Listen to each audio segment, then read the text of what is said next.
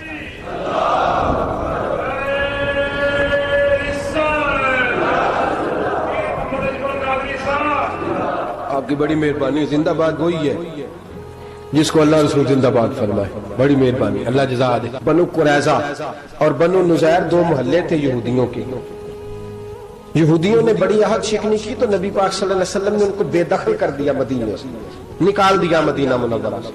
یہودی نکل گئے مدینہ طیبہ سے، تو جب وہ نکل کے جا رہے تھے تو ان کے مکان، ان کے باغ، ان کی جائیدادیں بچ گئی۔ نبی پاک علیہ السلام نے انصار مدینہ کو پہلے بلایا، جاگ رہے ہیں نا آپ لوگ،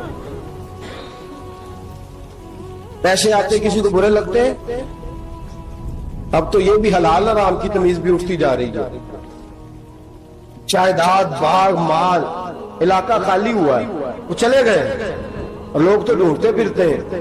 اللہ خیر فرمائے، شاملہ ہر جگہ ملتی نہیں اب شہروں میں، وہ کس کس نے نام کرا لیا، کدھر گئی ہے کوئی خبر ہی نہیں، خالی جگہ پڑی ہے۔ میرے نبی پاک علیہ السلام نے پہلے انصار مدینہ کو بلایا، حضور نے فرمایا انصاریوں بہت بڑی جائیدادیں یہودیوں کی، بنو نذیر اور بنو قریظہ محلے خالی ہو گئے، میرا دل کرتا ہے وہ تمہیں دے دوں، اس لیے کہ تم نے اپنے مہاجر بھائیوں کے ساتھ بڑا تعاون کیا، جائیدادیں تم نے دے دی ہیں، مکانات دے دیے ہیں، بڑا کچھ تم نے دیا ہے، میرا دل کرتا ہے وہ تمہارے نام کر دوں۔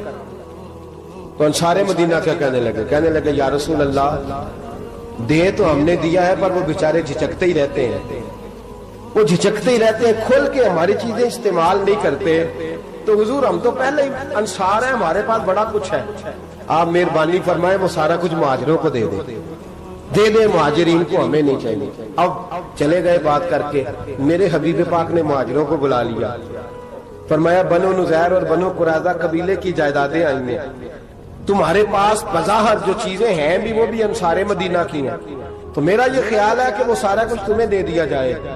ابو بکر صدیق رضی اللہ تعالیٰ عنہ کہنے لگے یا رسول اللہ صلی اللہ علیہ وسلم ہمارے انصار بھائیوں نے ہمارے لیے دل تک کھول دیے ہیں، حضور انہوں نے ہر چیز بانٹ کے ہمارے سامنے رکھ دی ہے، ہم اتنے خرد غرض ہیں کہ سارا کچھ لپیٹ جائیں، کہ حضور ہمارے پاس جو مکان ہے وہ ہے، ہم کاروبار کر رہے ہیں، تجارتیں کر رہے ہیں، مزدوریاں کر رہے ہیں، ہم انشاءاللہ اور بنا دیں گے، آپ یہ ہماری طرف سے ہمارے انصار بھائیوں کو گفٹ کر دیں، آپ انہیں دے دیں۔ میرے حبیب کی آنکھوں میں آنسو آ گئے، میرے نبی پاک علیہ السلام رو پڑے، یا رسول اللہ آپ کیوں روتے ہیں؟ فرمایا تمہارا یہ بھائی چارہ قائم رہا تو اللہ اسلام کو بڑی قوتیں عطا فرمائے گا، اللہ طاقتیں دے گا اسلام کو، اگر تمہارا یہ رنگ قائم رہا، یہ انداز، میرے غلاموں تمہارے یہ طور طریقے، ایک بھائی کہتا ہے دوسرے کو، دوسرا کہتا ہے تیسرے کو۔ عرض یہ کرنے جا رہا تھا کہ رسول کریم صلی اللہ علیہ وسلم نے یہ پیغام دیا امت کو، فرمایا دیکھیں نا کتنے بڑے لفظ ہیں، یہ نہیں فرمایا دوزخ میں جائے گا، یہ نہیں فرمایا کہ اسے جہنم کی سزا ملے گی، میرے نبی نے فرمایا میں اسے مومن مانتا ہی نہیں، میں اسے مسلمان اپنا مانتا ہی نہیں۔ حضور کسے؟ فرمایا جو پیٹ بھر کے کھاتا ہے اور اس کا ہمسایہ بھوکا سو جاتا ہے، میں مومن ہی نہیں مانتا. سزا تو تب ملے گی نا کہ جب میں کسی سزا کا اعلان کروں. میں مانتا ہی نہیں, وہ میرا ہے ہی نہیں, خود پیٹ بھر کے کھا رہا ہے, ہمسایہ اس کا بھوکا. میں نہیں مانتا انما المؤمنون اخوہ, مومن بھائی بھائی, میں مانتا ہی نہیں اسے. اور میرے حبیب پاک اتنے بڑے لفظ حدیث میں اور کہیں نہیں ملیں گے آپ کو, اتنے بڑے جملے کہیں نہیں ملیں گے. میرے نبی پاک نے فرمایا اللہ کہے گا قیامت کے دن. کون؟ اتنے بڑے لفظ حدیثوں میں ملتے نہیں جتنے یہ ہیں. حضور نے فرمایا رب فرمائے گا بندے سے کہ میں تیرے پڑوس میں بھوکا تھا, تو نے مجھے روٹی کیوں نہیں کھلائی. کون کہہ رہا ہے؟ اللہ کہ میں بھوکا تھا, تو نے روٹی نہیں دی, میں ننگا تھا, تو نے کپڑا نہیں دیا, میں پیاسا تھا, تو نے پانی نہیں پلایا, میں بیمار تھا, تو تیمارداری. یا اللہ نہ تو کھاتا ہے, نہ پیتا ہے, نہ کپڑا پہنتا ہے, نہ تو بیمار ہوتا ہے. لا تأخذہ سنۃ ولا نوم, تجھے بیماری آتی نہیں, اونگ نیند نہیں آتی. میرے مالک تو میرے پڑوس میں تھا. حضور فرماتے ہیں رب فرمائے گا وہ جو بندہ تیرے پڑوس میں بھوکا تھا تو بندہ تو میرا ہی تھا نا. وہ جو بندہ تیرے پڑوس میں ننگا تھا تو بندہ تو میرا ہی تھا نا. وہ جو تیرے پڑوس میں پیاسا تڑپتا رہا تو وہ میرا ہی بندہ تھا. تو دوائی لینے جائے تو بڑے اسپتال میں اور اس بیچارے کو 20 روپے پرچی کے بھی میسر نہ آئے تو میرا ہی بندہ تھا. میرے دوست خیال کر اور یاد رکھ, یہ جو ہمسائے ممالک میں ظلم ہوتے ہیں, زیادتیاں ہوتی ہیں. ہمارے گھر کا پنکھا اچھا چلتا ہے, ہم جلوس اس وقت نکالتے ہیں جب ہماری لائٹ بند ہوتی ہے. ہم جلوس اس وقت نکالتے ہیں جب ہمارا SHO ہمیں تنگ کرتا ہے. ہم اس وقت درد محسوس کرتے ہیں جب ہمارے گھر تک آگ آ جاتی ہے. یہ جو باہر آگ جل رہی ہے یہ تیرے گھر بھی آ سکتی ہے. یہ جو باہر فساد ہو رہا ہے یہ تیرے دروازے تک آ سکتا ہے. میرے رسول پاک نے ایک جان, مسلمان کو ایک جان قرار دیا. مجھے بتائیے انگلی کو کٹ لگ جائے, مسلمان ایک جان ہے نا, انگلی کو لگ جائے کٹ,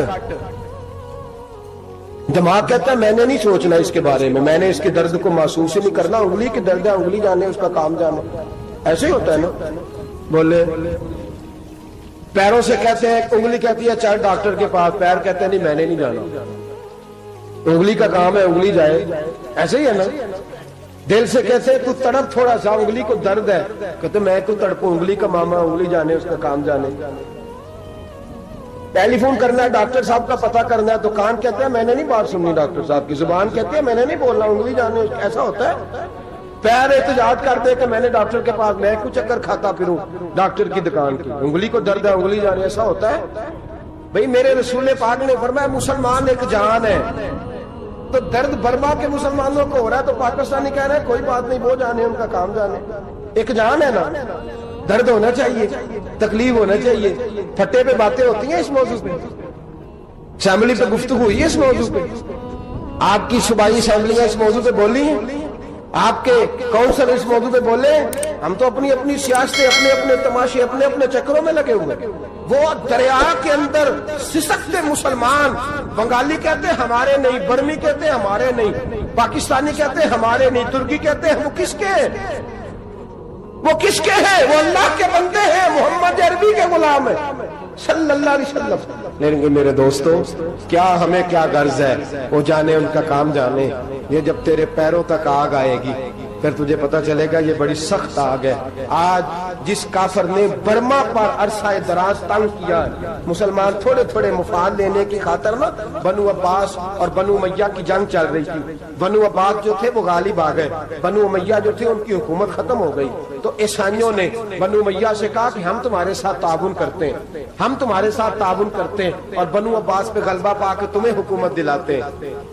بنو امیہ بڑی جدوجہد کر رہے تھے بادشاہی کے لیے, لیکن انہوں نے کہا کہ ہم لڑ رہے ہیں, کوشش کر رہے ہیں, لیکن ہمیں کسی کافر کی مدد کی ضرورت نہیں. ہم جتنا مرضی لڑیں لیکن کافروں کے ہاتھوں بنو عباس کو مروانے کو ہم تیار نہیں ہیں. ہمیں خبردار, تمہارا آپس کا معاملہ ہے, ہم خود نمٹ لیں گے, تمہیں اجازت نہیں دیتے تم اندر کودو اور کود کر کے تم فسادات پیدا کرو اور مسلمانوں کے اندر تقسیم کرو. میرے دوستو مسلمان کو سوچنا چاہیے, سوچ بڑی رکھنی چاہیے. گھر کی جنگ سے نکل آ, اب بہو ساس کے جھگڑے سے باہر آ جا, اب محلے کی سیاست چھوڑ کے باہر کا سوچ. اب اسلام کو تیری حاجت ہے,